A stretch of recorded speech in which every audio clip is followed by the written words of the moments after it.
Hello friends, welcome to my channel. In this video, we will see classification of steels on the basis of various factors. So friends, let's begin.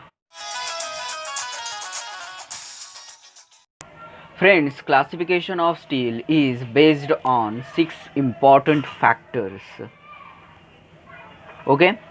Now friends, we will see one by one each factor. So here is the first factor, carbon content.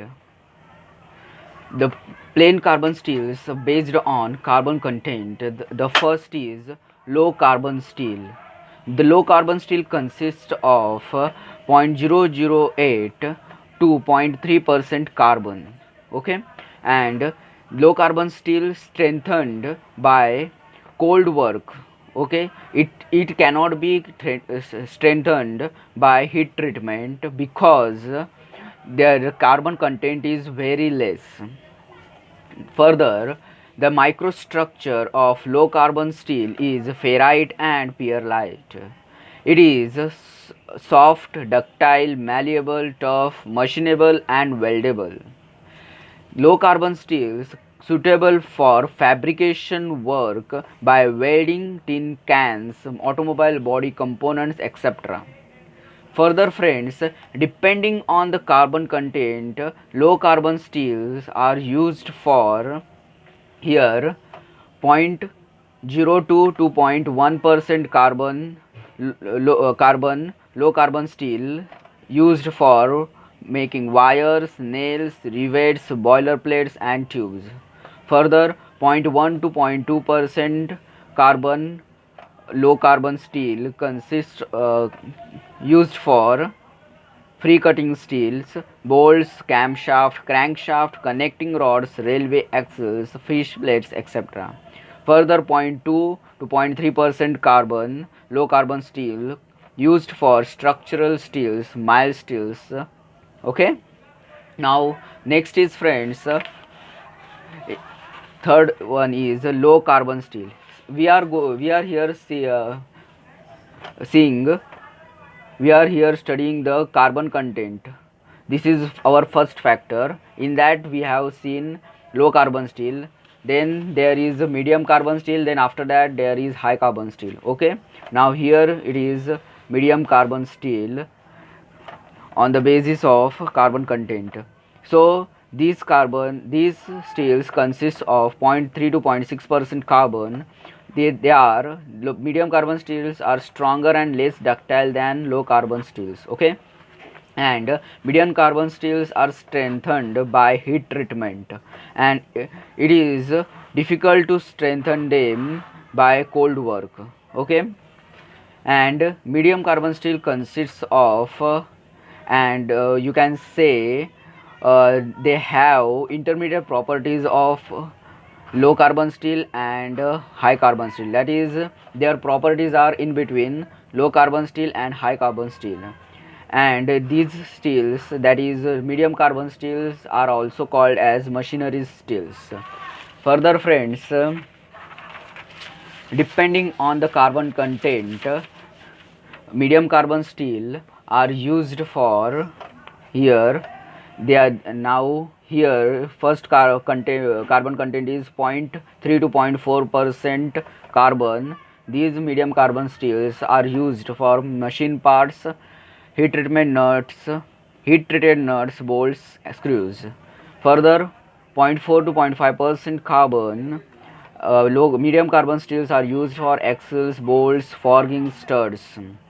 Further, 0.5 to 0.6% carbon medium carbon steels are used for low oil hardened gears, washers, drivers, dies.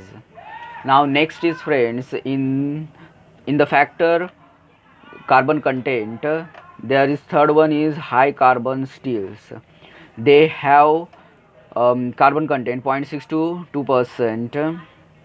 Okay, and they are heat treatable and used in hardened and tempered conditions. High carbon steel is hardest and strongest of carbon steels. They have very high wear resistance, difficult to machine and difficult to weld. Okay, they are difficult to machine and difficult to weld. It is important, friends, high carbon steel. Further, depending on the carbon content, they are used for here 0.6 to 0.8% carbon, high carbon steel used for wrenches, bandsaw, medium load tools, agricultural applications, knives, springs, musical wires. Further, 0.8 to 1% carbon, high carbon steels are used for dies, cutting blades, drills. Further, 1 to 1.2% carbon, ball bearings, milling cutters, various cutting tools. Further, 1.2 to 1.4% carbon, boring bars, mining tools. Further, 1.4 to 2% carbon, high carbon steels are used for stone crushing plates. Now, friends, next is here. Second, our second factor is amount of alloying elements. Classification based on amount of alloying elements. This is our second factor. So here, friends, alloying elements used for this are nickel, chromium, molybdenum, vanadium, etc. These are alloying elements used here. These elements the alloying elements are used here to improve the mechanical properties, okay, of plain carbon steels. Okay, friends, now here these alloying elements are further classified as ferrite stabilizers and carbide stabilizers. Okay, ferrite stabilizers are used to improve strength. The ferrite stabilizer improves strength. Carbide stabilizers are used for hardness, wear and abrasive resistance. Okay, friends. Further here, friends, there are two types on the basis of addition of alloying elements. Here, low alloy steels contains alloying elements less than 10%. High alloy steels contains alloying elements more than 10%. Okay. Further, friends, there are again 6 types. Here, friends, there is these 6 types are along with the alloying elements and carbon content. Okay, these 6 types are based on alloying elements and carbon content. Okay, here first one is low carbon low alloy steels, second low carbon high alloy steels, medium carbon low alloy steels, fourth is medium carbon high alloy steels, fifth is high carbon low alloy steels, sixth one is high carbon high alloy steels. Okay, friends, this is we have completed here our second factor, amount of alloying elements. Now, friends, third factor is method of manufacture. Here, friends, there are 5 types again. Method of manufacture. First is basic open hearth, second is electric furnace, third is basic oxygen, fourth is acid open hearth, fifth is acid Bessemer. Okay, now, friends, here our fourth factor is deoxidation method used. Here, friends, there are again 3 types in this factor deoxidation method used: rimmed steels, killed steels and semi-killed steels.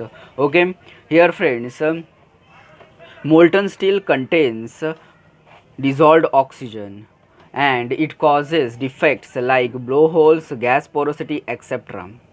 And deoxidate for this, to remove these defects, deoxidation is necessary for steels. Here, friends, now in deoxidation method used factor, first we are going to see here rimmed steels.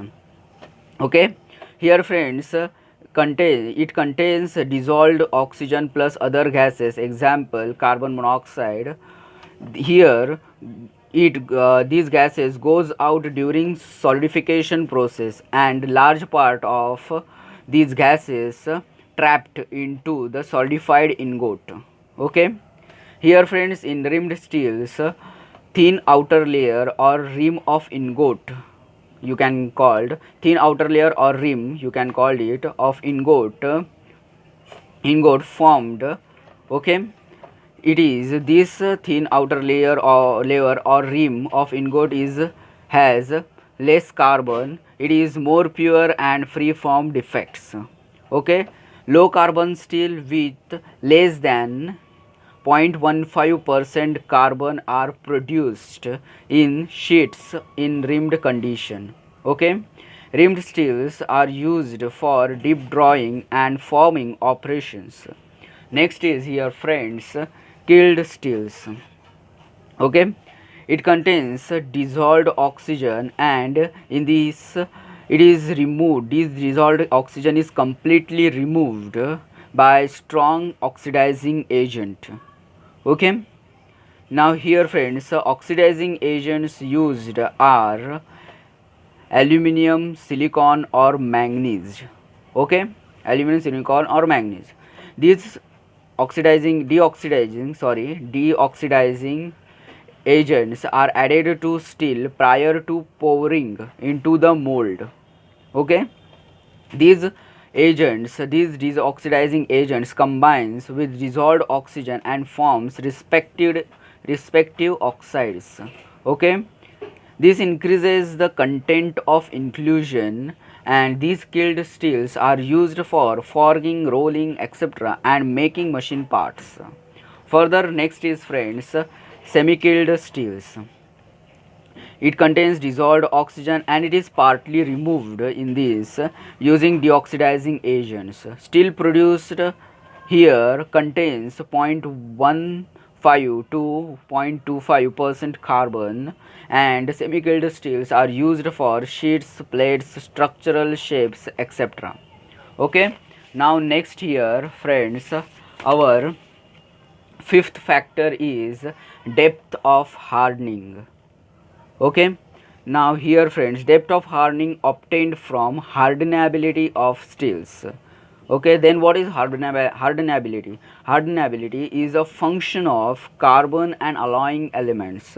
Okay, here friends, there are three types on the basis of depth of hardening.